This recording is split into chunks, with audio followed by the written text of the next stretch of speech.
حضرت آدم علیہ السلام کا دنیا میں آنا۔ حضرت آدم علیہ السلام جنت میں تنہا رہتے ہوئے بے چینی محسوس کرنے لگے تو تسلی کے لیے اللہ تعالیٰ نے ان کی بائیں پسلی سے حضرت حوا علیہ السلام کو پیدا کیا اور ان دونوں کو حکم دیا کہ اس درخت کے علاوہ جنت کی تمام نعمتوں کا استعمال کر سکتے ہو۔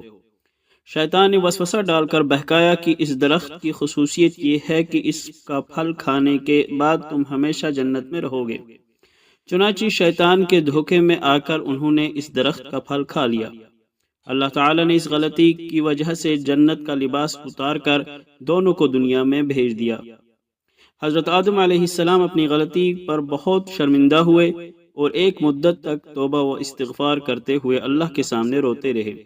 پھر اللہ تعالیٰ نے ان کی توبہ قبول فرمائی۔